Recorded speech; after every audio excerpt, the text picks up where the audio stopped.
Vous vous entraînez, mais ça ne fonctionne plus comme avant, n'est-ce pas?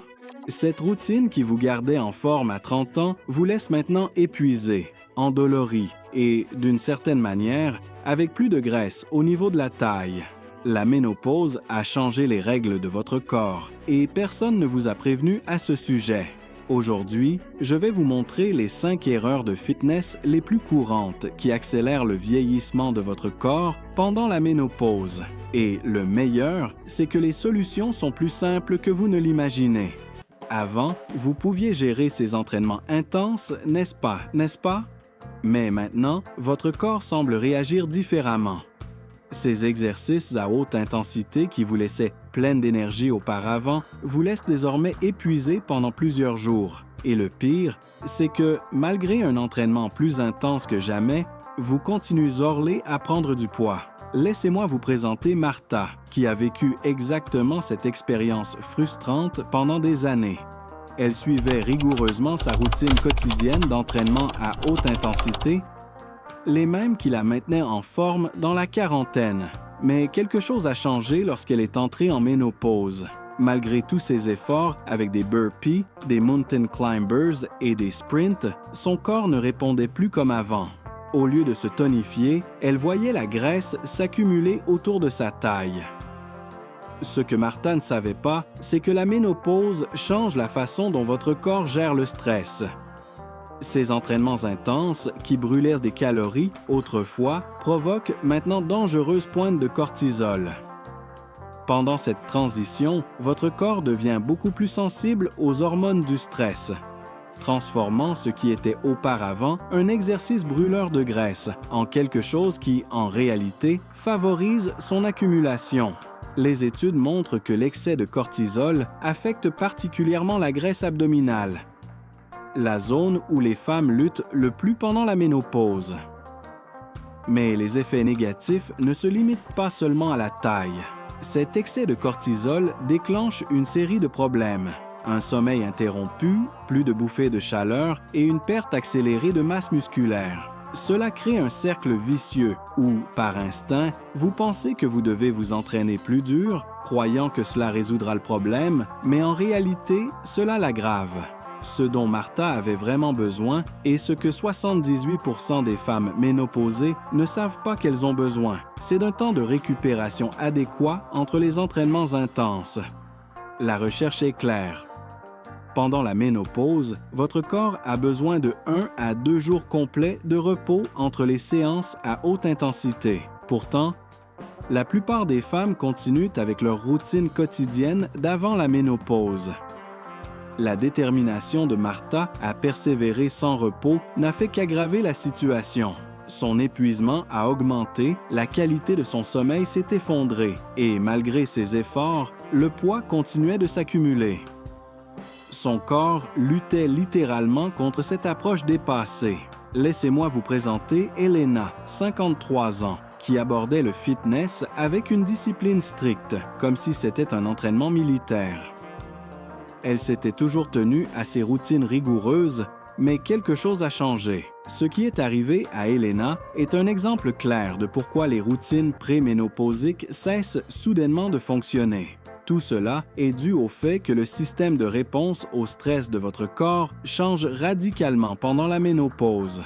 Maintenant, votre corps a besoin d'une récupération stratégique pour éviter une surcharge de cortisol. La solution n'est pas de faire moins d'exercices, mais de s'entraîner plus intelligemment. À la fin de cette vidéo, vous découvrirez les erreurs les plus courantes à éviter. Et je partagerai également 5 routines bien structurées conçues spécialement pour vous. Mais avant de continuer, je veux que vous mettiez la vidéo en pause, que vous cliquiez sur « J'aime » et que vous vous abonnez. YouTube interprétera cela comme un signal positif et montrera cette vidéo à plus de personnes. De cette manière, vous aiderez plus de femmes à trouver des solutions à leurs problèmes. Faire de l'exercice plus intelligemment signifie comprendre ce dont votre corps, qui traverse tant de changements, a vraiment besoin. Pour de nombreuses femmes ménopausées, leur routine habituelle de cardio sabote leur métabolisme de manière presque invisible. Chaque heure passée sur le tapis de course, sans complémenter avec d'autres types d'exercices essentiels, pourrait vous nuire plus que vous ne le pensez. Rencontrez Laura, une femme de 49 ans qui se consacrait à faire du cardio tous les jours, avec des séances de 45 minutes. Elle pensait que passer plus de temps à s'entraîner résoudrait son métabolisme plus lent dû à la ménopause. Malgré ses efforts et son dévouement, ses vêtements lui allaient de plus serrés et sa composition corporelle changeait de manière qu'elle ne voulait pas. Ce que Laura ne savait pas, c'est que, pendant la ménopause, la perte de masse musculaire s'accélère à un rythme alarmant, jusqu'à 3% par an après 50 ans. Cela n'affecte pas seulement votre apparence, mais aussi votre moteur métabolique. Selon la clinique Mayo, les femmes perdent environ 10% de leur masse musculaire pendant la transition vers la ménopause, même si elles maintiennent le même niveau d'activité. Maintenant, voici la partie choquante. Pour chaque kilo de muscle que vous perdez, votre métabolisme au repos diminue de 50 calories par jour. Oui, pendant que Laura pensait qu'elle combattait son métabolisme lent avec plus de cardio, elle aggravait en réalité le problème. Et voici le fait le plus préoccupant. Les femmes qui se concentrent uniquement sur le cardio pendant la ménopause perdent 2 fois plus de masse musculaire par rapport à celles qui intègrent un entraînement de résistance. Cela entraîne un métabolisme qui brûle 250 calories de moins par jour, ce qui équivaut à l'énergie que consommerait un petit repas. Votre corps ne traite plus les calories de la même manière. L'ironie est cruelle. La routine de cardio bien intentionnée de Laura ralentissait son métabolisme et empirait sa composition corporelle, malgré ses efforts accrus et le temps qu'elle y consacrait. Son approche exclusive sur le cardio a non seulement échoué à résoudre le problème, mais l'a intensifié. La science explique pourquoi le cardio seul occupe la 4e place dans la liste des plus grandes erreurs de fitness pendant la ménopause. Bien que le cardio brûle des calories pendant l'exercice, il n'aborde pas les défis métaboliques les plus importants que la ménopause entraîne, comme la perte accélérée de muscles, qui sabote silencieusement vos résultats. Cependant, l'histoire de Laura a pris une tournure positive. Après avoir ajouté seulement 2 séances hebdomadaires d'entraînement de force de 20 minutes, elle a vu des changements notables. Diverses études confirment que l'exercice de résistance régulier réduit significativement le déclin de la force musculaire chez les femmes d'âge moyen, en faisant un composant essentiel de toute routine d'exercice pendant la ménopause. De la même manière que l'entraînement de force a aidé à préserver le métabolisme de Laura, il y a un autre facteur invisible qui peut rendre vos entraînements de plus en plus douloureux et moins efficaces. Ces douleurs persistantes, la fatigue qui ne disparaît pas et l'inflammation qui ne s'en va pas ne sont pas des signes que vous devez vous entraîner plus fort, mais des indications claires que quelque chose a profondément changé dans la façon dont votre corps récupère de l'exercice. Elena ne manquait jamais ses entraînements programmés, malgré des douleurs constantes dans ses articulations et une fatigue qui ne disparaissait pas. Les jours de repos sont pour ceux qui ne prennent pas les résultats au sérieux, disait-elle à ses amis. Elle considérait le temps de récupération comme un luxe inutile, une mentalité qui, sans le savoir, sabotait silencieusement ses progrès. Ce qu'Elena ne comprenait pas, c'est comment la ménopause affecte profondément la réponse inflammatoire de son corps. Pendant ses années fertiles, l'œstrogène agissait comme un protecteur naturel contre l'inflammation, résolvant rapidement l'inconfort généré par l'exercice. Cependant, à mesure que ses niveaux hormonaux diminuent, cette protection disparaît, laissant son corps vulnérable à une inflammation qui peut maintenant prendre entre 2 et 3 fois plus de temps à se dissiper par rapport à ses années préménopausiques. Ce problème ne concerne pas seulement l'inconfort physique. L'inflammation chronique perturbe la sensibilité à l'insuline et favorise la production d'hormones du stress, créant un cercle vicieux où chaque entraînement devient moins efficace que le précédent. Le corps entre dans un état d'inflammation constante où la récupération n'est pas terminée avant le début de l'entraînement suivant. L'approche implacable d'Elena envers l'exercice générait une tempête parfaite d'inflammation, rendant plus difficile l'obtention des bénéfices qu'elle désirait tant. Ses articulations lui faisaient mal tout le temps, son sommeil était perturbé et malgré son dévouement, elle ne voyait pas de résultats. Les recherches montrent que les femmes ménopausées qui suivent un protocole de récupération adéquat ressentent 40% moins de douleurs articulaires et une amélioration de 35% de la qualité du sommeil, ce qui est directement lié à une gestion réussie du poids à ce stade. Pourtant, de nombreuses femmes ne tiennent pas compte de cet aspect crucial. La solution n'est pas de travailler moins, mais de récupérer plus intelligemment. Il existe des stratégies simples qui peuvent améliorer considérablement la capacité de votre corps à récupérer entre les entraînements. Augmenter votre hydratation de 20 à 30% aide les fonctions métaboliques essentielles pendant la ménopause. Consommer au moins 30 grammes de protéines dans les 45 minutes suivant l'exercice fournit les nutriments nécessaires à la réparation musculaire. Intégrer des pratiques anti-inflammatoires comme le travail de mobilité, le yoga doux ou la méditation peut réduire considérablement le temps de récupération. Restez avec moi jusqu'à la fin de cette vidéo, où je partagerai 5 exercices parfaits conçus spécifiquement pour une routine de ménopause. Même avec les meilleures stratégies de récupération, il y a un piège métabolique qui guette les femmes ménopausées, et la science l'a découvert récemment. L'horloge métabolique de votre corps a changé de manière fondamentale et cette routine d'entraînement à 5h30 du matin pourrait maintenant être votre plus grand obstacle au succès. Rencontrez Irène, une femme de 54 ans qui comptait toujours sur ses séances de cardio à jeun avant l'aube. Pendant des années, cette routine la maintenait pleine d'énergie et en forme. Mais récemment, quelque chose d'étrange se produisait. Des chutes d'énergie l'après-midi, des envies incontrôlables de sucre et une taille plus large, malgré son approche disciplinée. Ce qu'Irène ne savait pas, c'est que la ménopause avait complètement modifié son horloge métabolique. Alors que son corps pré-ménopausique prospérait avec des entraînements matinaux, son paysage hormonal avait radicalement changé. Maintenant, ses séances d'exercice matinal agissaient contre elle. Ce changement biologique crée une tempête parfaite dans son corps. Lorsqu'elle s'entraîne à jeun le matin, ses niveaux de glucose dans le sang augmentent beaucoup plus que si elle faisait le même exercice plus tard. Et nous ne parlons pas d'une petite différence. Les augmentations peuvent atteindre jusqu'à 30% de plus pendant la ménopause, ce qui génère une résistance à l'insuline qui peut durer des heures. Le moment où vous vous entraînez est maintenant aussi important que l'entraînement lui-même.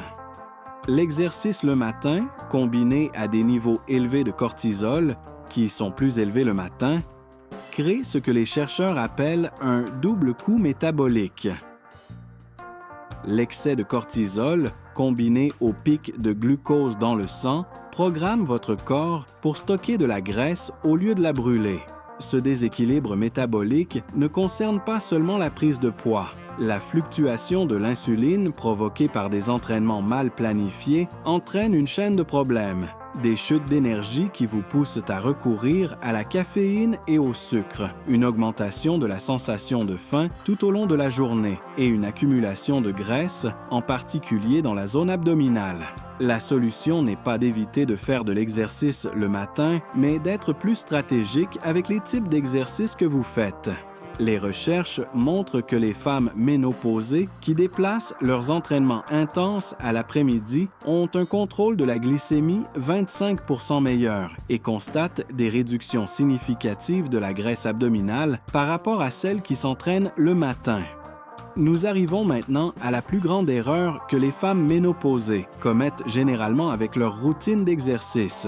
Pendant que vous ajustez vos horaires d'entraînement, votre corps traverse une transformation profonde et silencieuse au niveau structurel, ce qui rend les exercices à fort impact de plus en plus nuisibles.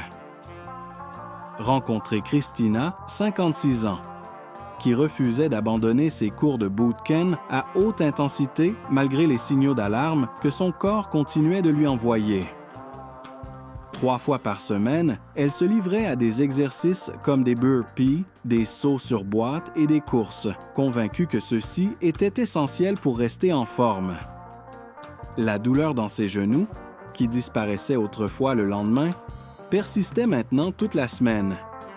Mais elle continuait, croyant que la douleur faisait partie du prix à payer pour rester active pendant la ménopause. Ce que Christina ne comprenait pas, c'est ce qui se passait au niveau biologique. Pendant la ménopause, votre corps subit une réduction allant jusqu'à 30% des niveaux de collagène en seulement 5 ans, ce qui est crucial, car le collagène est la protéine qui protège vos articulations et aide à absorber les impacts. Ce n'est pas un vieillissement normal, mais un effondrement du collagène entraîné par les changements hormonaux, ce qui modifie radicalement les exercices que votre corps peut effectuer en toute sécurité. Ce que la science révèle est encore plus préoccupant. La réponse inflammatoire, qui aidait autrefois votre corps à récupérer après l'exercice, joue maintenant contre vous. Avant la ménopause, votre corps se remettait des entraînements intenses en 24 à 48 heures. Mais maintenant, ce même exercice génère une inflammation qui peut durer entre 72 et 96 heures.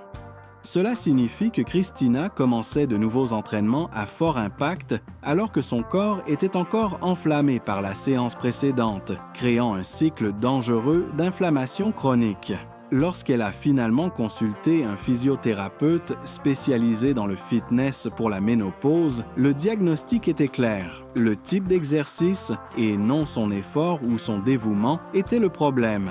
La solution n'était pas d'arrêter de faire de l'exercice, mais de passer à une approche d'entraînement de force à faible impact qui aidait à maintenir le muscle sans endommager les articulations.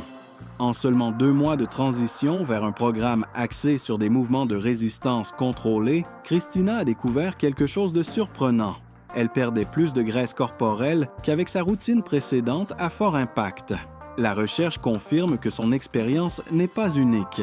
Les femmes qui passent d'entraînement à fort impact à des programmes de résistance contrôlés pendant la ménopause signalent systématiquement une meilleure composition corporelle, moins de douleur et un progrès plus durable. Voici les étapes clés pour exécuter correctement votre routine d'entraînement pendant la ménopause. Limitez les séances à haute intensité à 2 ou 3 fois par semaine et assurez-vous de laisser au moins 1 à 2 jours complets de repos entre elles pour éviter le surmenage. 2. Effectuez au moins 2 séances hebdomadaires d'entraînement de résistance de 20 minutes pour aider à préserver la masse musculaire. 3e. Augmentez votre consommation d'eau de 30% pour soutenir les fonctions métaboliques et optimiser votre récupération. 4e. Consommez au moins 30 g de protéines dans les 45 minutes suivant votre entraînement pour faciliter la réparation musculaire.